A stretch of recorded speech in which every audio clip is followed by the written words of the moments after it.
Hello everybody, this is Laura Susan Johnson, and today I'm going to be reviewing my favorite Peter Jackson movie, Heavenly Creatures. And my second favorite will be The Lovely Bones. I'll review that a little later, down the road sometime. Heavenly Creatures is the first Peter Jackson film I've ever seen. Probably the only one besides The Lovely Bones that I've ever seen. No, I've never seen Lord of the Rings. I've seen parts of the first film, but it's not that I don't like it or don't want to watch them. It's just that it's so over my head. There's just so much to it, and I don't want to go into all this explaining.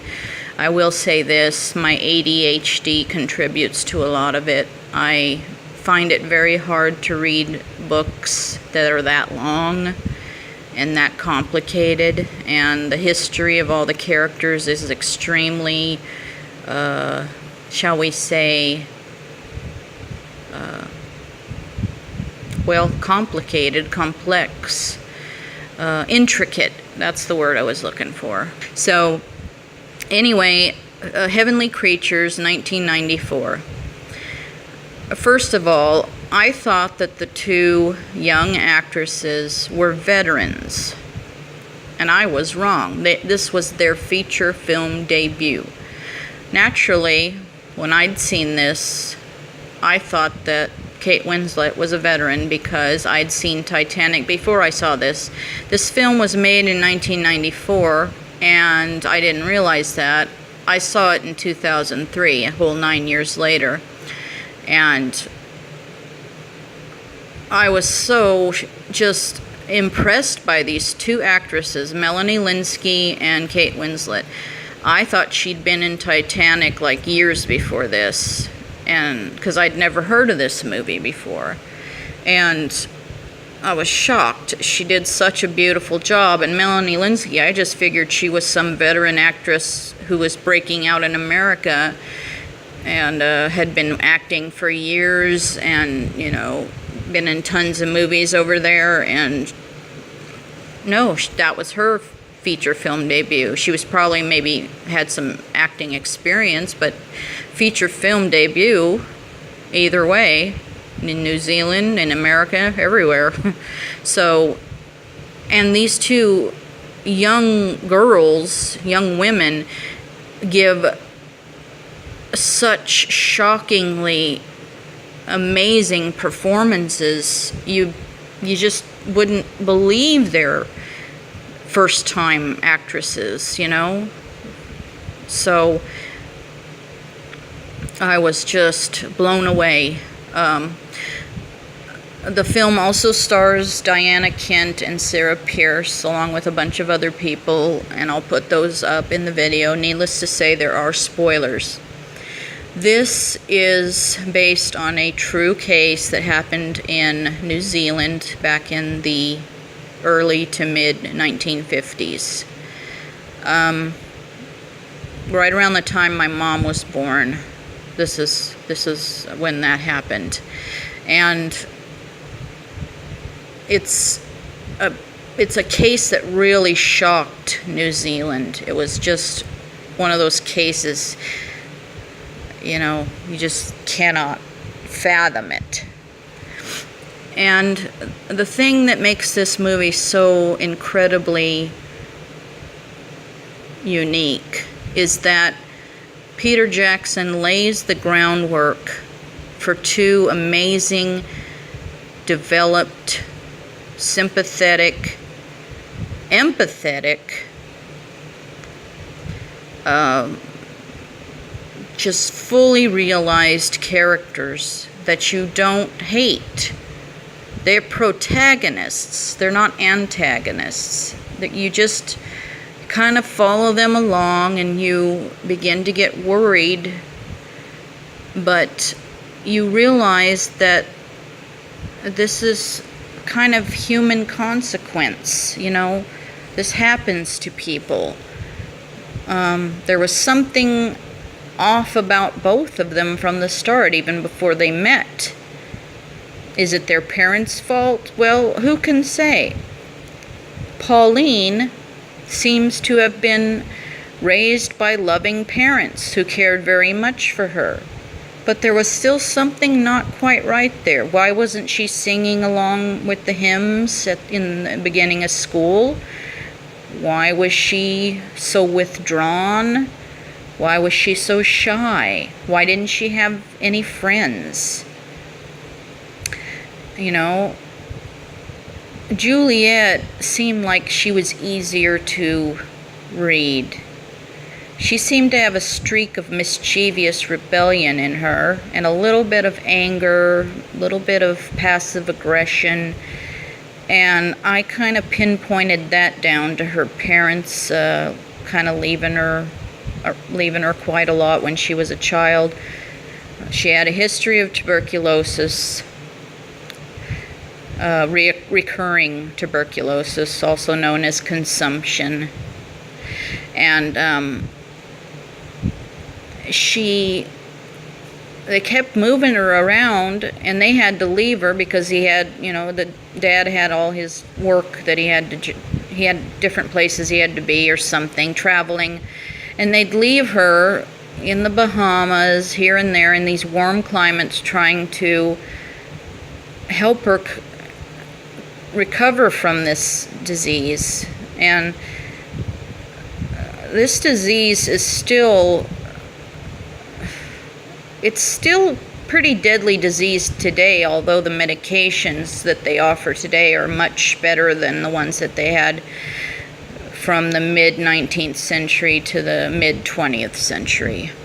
So anyway, her parents kind of leaving her and her not seeing them for years on end kind of made a mark on her. So Juliet Hume was easier to understand as far as her behavioral things, her behavioral issues. Pauline Parker, an absolute enigma in my opinion. I had no idea. She had probably insecurity because she had health issues.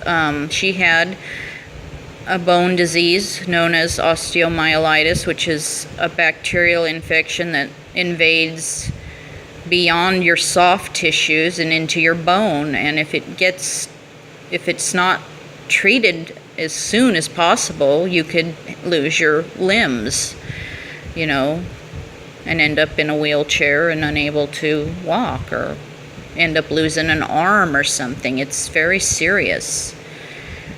And how she got it? Well, she could have had a closed injury, an open injury, anything. Any kind of break in the bone, whether it's compound or simple, could cause that, even if you don't have your bone poking out of your skin. So she had to have a lot of operations, and she had to have drains put in to pull out all the pus, and maybe that left her with body image problems. And I've seen real life pictures of both ladies. They were both pretty girls.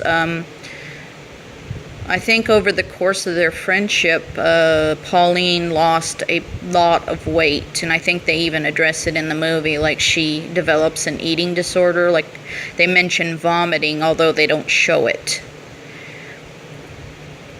So, yes, once the girls meet, they become friends almost instantly. There's just something there.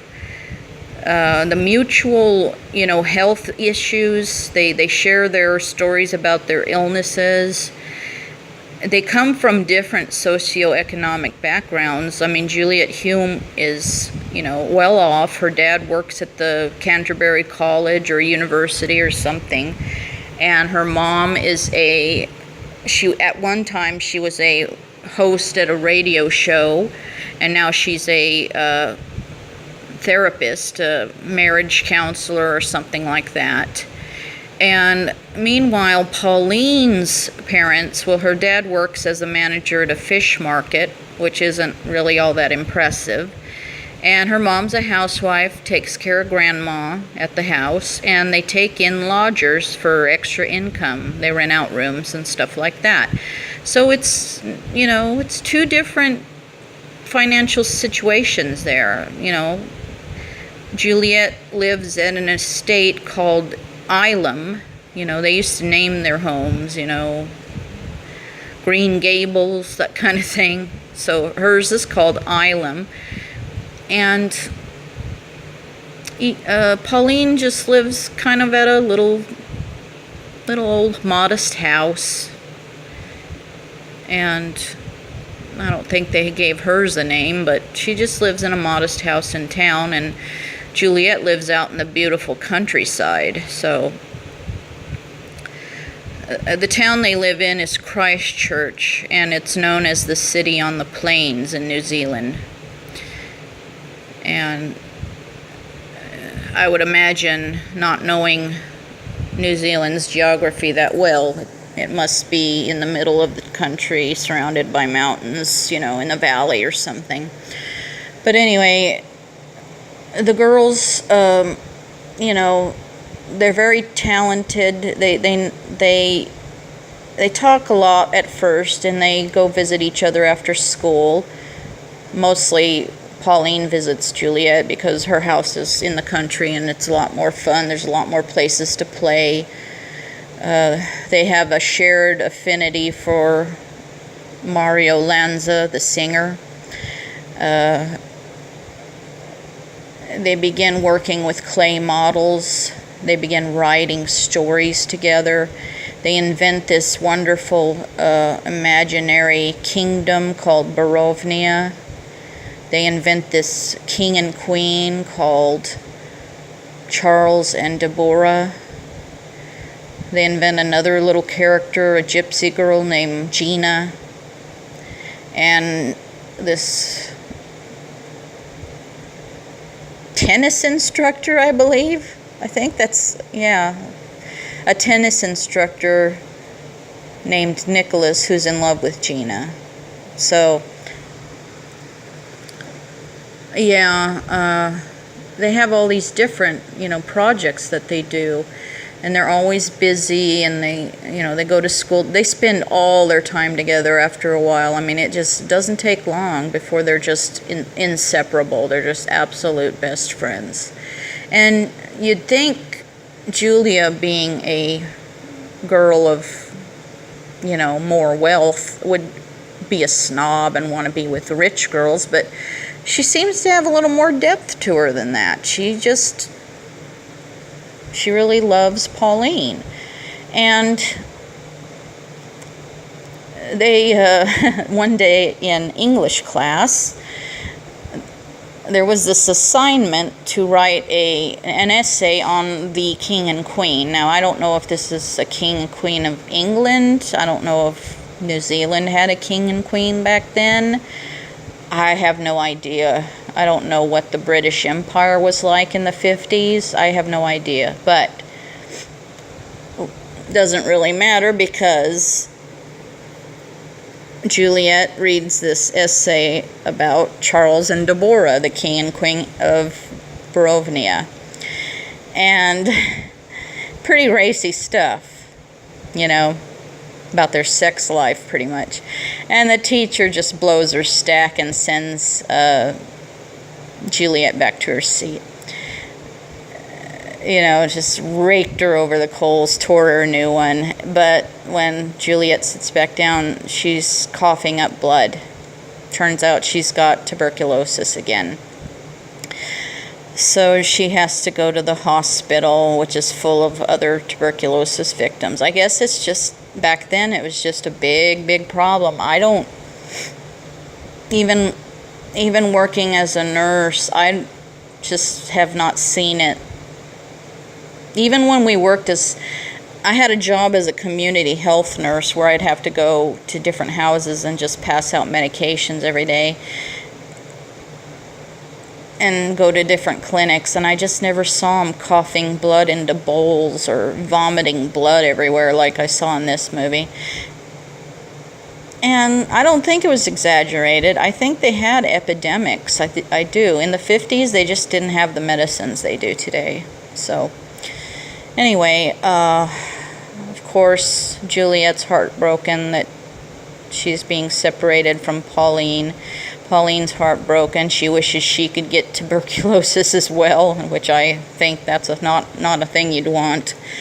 And on top of that, Juliet's parents have to go to England on business for about 4 months, 5 months or so, and that, of course, makes Juliet just crazy with grief.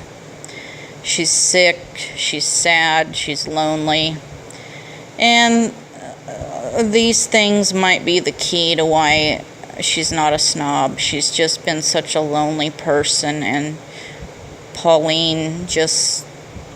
there was something about Pauline that she was just drawn to her. Once she recovers, they're right back to being friends, and Juliet's father notices that they're holding hands in the back seat of the car on the way home from the hospital. And it's the 1950s, so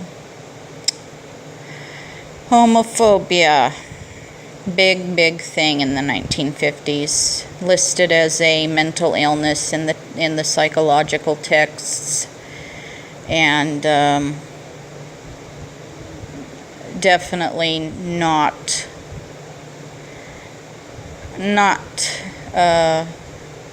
there's still homophobia today, folks, we know that, but back in the 50s they equated homophobia with, like I said, mental illness, perversion, pedophilia. If you were a woman, liked other women, then you might molest children too. It was just really sad, really sad. Just about as well. It's just sad. The 50s. I don't envy those people at all that lived in that decade and had to deal with that shit. Juliet's dad is pretty much the one that sets things in motion about this homophobia business. He thinks his daughter is falling in love with a deviant. And why he thinks his daughter's the innocent one when she is cuddling Pauline as tightly as Pauline's cuddling her. He goes over to the parents' house of Pauline and tells them, your daughter's a very spirited, energetic, imaginative, inquisitive, bright little girl, but I think you should take her to see a doctor before some trouble starts. And Pauline's mother looks a little bit pissed, and I don't blame her. Like, what are you insinuating, that my daughter's a pervert? And but she does take her to the doctor, and Pauline's very angry. She won't talk until her mother leaves the room and goes sits in the waiting room. And then the doctor asks her all kinds of questions. Do you like girls? And she says, no, I don't like girls because they're stupid. And then the doctor goes, do you like Pauline? Do you like Juliet? Yeah. She's not stupid, is she? No. And for some reason, that's all it takes for the doctor to deduce that Pauline's homosexual. It's just absolute. The evidence he gathers is pathetic.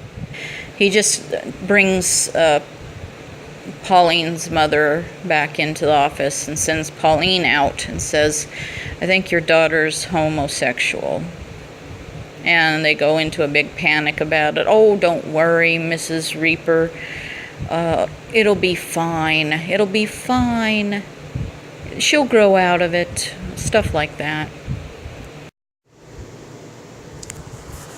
So anyway, once this starts happening, they make kind of an effort to try to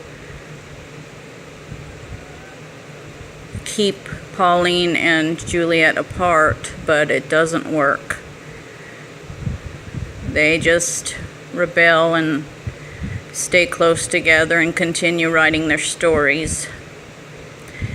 Pauline's grades begin to slip from straight A's to straight F's.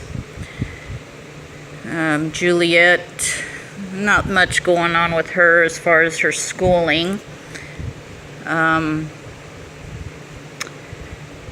She's just kind of, her behavior's more rebellious towards her mother. She discovers her mother's having an affair with one of her patients. And she also discovers that her dad is having problems with his job at the university in Christchurch. And that her parents are beginning to believe that they should get a divorce. So events begin to escalate to a point, and I kind of think I should stop here because it's really a fascinating portrait of two young women. I mean, they're in Peter Jackson's, interpretation of the story, there are hints of, a homosexual relationship between the two women. And for me, there's nothing wrong with that. If there was a romance between them that was of a sexual nature, I don't think there's anything wrong with that. I think the problem was the 1950s and the, homophobia, or the crime that stemmed from it was based on the girls' desperate love for each other, whether it be platonic or sexual, I don't know, and I don't blame the victim here. I'm not blaming the victim. Murder is wrong. It wasn't right what the girls did, and the girls did cop to it. They admitted that they did it, and they did serve time. But it's just a slow burn and a very fascinating, very entertaining. There's grim humor thrown in. There's unexpected comedy in some moments. It's dark comedy, a drama. I'm going to label it an LGBT movie just because of the way Peter Jackson interpreted this story and, portrayed it. But yes, there are comedy elements and drama elements in it, just because of the way the girls see the world around them. As they grow closer, they begin to view the world around them as inferior. They kind of become disinterested in the outside world, and the only world that matters to them is the one that they create. And there's wonderful special effects with the Barovnians and the kingdom and how they go into the kingdom in their imagination. And, for the time, the CGI and the practical effects are beautiful. So let's just say that it is definitely a must-watch. It's a 10 out of 10 movie for me. It's absolutely perfect. I love it. I have never stopped loving this movie.